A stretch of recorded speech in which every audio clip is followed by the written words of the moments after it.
এমনটা তাদের, এমন বিশ্বাস তাদের নেই। তারা ইসলামের প্রতি এতটা আস্থা রাখেন না। তারা মনে করেন যে ইসলাম যদি আমাদের আইন ব্যবস্থায়, বিচার ব্যবস্থায় আসে, সেটা এক নাম্বার সারা বিশ্বের জন্য এই বিষয়টা সারা বিশ্বের কাছে গ্রহণযোগ্য না, সারা বিশ্বের দ্বারা এটা অ্যাপ্রিসিয়েটেড না।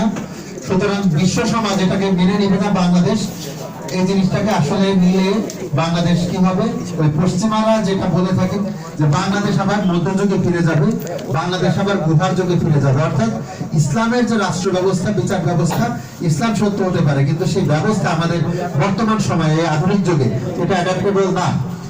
এর প্রমাণ হিসাবে তারা সামনে নিয়ে আসছেন গত কয়েক যুগ ধরে আমরা যে দেখে আসছি আফগানিস্তানে, আমরা দেখে আসছি সিরিয়াতে, তালেবান, আল কায়দা, বোকো হারাম, তারপর আইএস, এই সমস্ত বিভিন্ন উগ্রবাদী ইসলামী যে গোষ্ঠীগুলো আছে, এই উগ্রবাদী চরমপন্থী গোষ্ঠীগুলো তারা তাদের আয়ত্ত করা যে ভূমি, সেই ভূমিতে তারা শরিয়া আইন কায়েম করেছে এবং সেখানে তারা এমন ব্যবস্থা কায়েম করেছে যে ব্যবস্থা সত্যিকার অর্থে প্রগতি বিরোধী, সত্যিকার অর্থে যে ব্যবস্থা কখনোই মানুষকে তার প্রাপ্য মানবাধিকার, মানুষকে তার মর্যাদা সেটা দিতে সক্ষম নয়।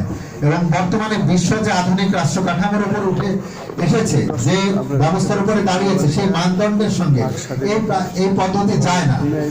সেখানে আমরা কি দেখেছি? সেখানে আমরা দেখেছি মেয়েদেরকে, নারীদেরকে যে কোনো ভাবে হোক, সিস্টেমেটিক্যালি আইন করে হোক, লেখাপড়ার মাধ্যমে হোক, তাদেরকে পিছিয়ে দেওয়ার একটা প্রবণতা। নারীদেরকে সেখানে বলা হচ্ছে যে তারা উচ্চশিক্ষা নারীদের দরকার নাই, নারীদের জন্য পুরুষ এবং নারী যেন একসাথে লেখাপড়া করতে না পারে সেজন্য তারা কো-এডুকেশন তারা বন্ধ করে দিয়েছে।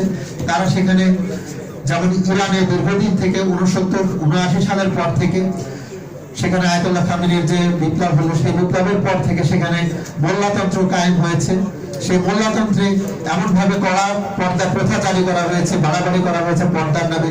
সেখানে আমরা গত কয়েক বছর আগে 2021-22 সালে আমরা দেখেছি মাহসা আমিনী নামে একজন মেয়েকে তার মাথার কিছু অংশ চুল খোলা ছিল, এই চুল দেখা যাওয়ার কারণে তাকে হত্যা পর্যন্ত করা হয়েছে পুলিশের হেফাজতে নিয়ে।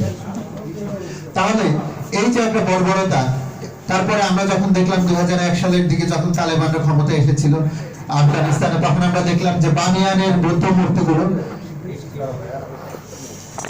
বোমা মেরে তারা উড়িয়ে দিল, কামান দিয়ে বোমা দেখে তারা মূর্তিগুলো ভেঙে ফেললো। তো এভাবে একটা একটা করে যদি আমরা দৃষ্টান্ত দেখাই, আমরা দেখতে পাবো সেখানে বিদেশি সাংবাদিকদেরকে জবাই করে হত্যা করার দৃশ্য আমরা অনলাইনে দেখেছি। আমরা দেখেছি বাংলাদেশের সেই আদর্শে ভাবধারায় বাংলাদেশে গজে উঠেছিল বহু জঙ্গি সংগঠন, সেই সংগঠনগুলোর নেতা কর্মীরা, তাদের মুফতিরা এমন এমন ফতোয়া দিতেন যার প্রভাবে বাংলাদেশে অনেক বিজ্ঞান মনস্ক, তারপরে উন্নত মুক্ত চিন্তার মানুষ বলে যারা নিজেদেরকে দাবি করেন, সেই মানুষগুলোকে রাতের আধারে চোরাগোপ্তা হামলা করে, অথবা আমরা দেখেছি প্রকাশ্য রাজপথে কটিয়ে চাপাতে দিয়ে হত্যা করতে। এবং আমরা দেখেছি কোন একজন ব্যক্তি যদি ইসলাম ধর্ম থেকে খ্রিস্ট ধর্ম গ্রহণ করেছে, তাকে মুরতাদ বলে ফতোয়া দিয়ে তাকে হত্যা করা হয়েছে। তো এই যে একটা ভয়াবহ অরাজকতা ইসলামের নামে করা হয়েছে, এই সমস্ত কিছু দেখে যৌক্তিকভাবে আমাদের শিক্ষিত শ্রেণী তারা চান না যে আমাদের রাষ্ট্র ব্যবস্থায় সেই সিস্টেমটা চালু হোক। তারা ইসলামের বিচার ব্যবস্থা সম্পর্কে সন্দিহান। তারা মনে করেন যে তালেবানরা যে বিচার ব্যবস্থা, আইএসরা যে বিচার ব্যবস্থা চালু করেছে, সেখানে আমরা দেখেছি যে বলা হয় যে শরিয়া আইন হচ্ছে যদি কেউ ব্যভিচার করে তাহলে তাকে মাটি পর্যন্ত, কোমর পর্যন্ত বা গলা পর্যন্ত মাটিতে পুঁতে তাকে পাথর মেরে হত্যা করা হবে। এই ধরনের কথা তারা চালু করে দিয়েছেন। ইসলামের শরিয়ার ব্যাপারে এই ধরনের ফোবিয়া তারা প্রচার করেছেন।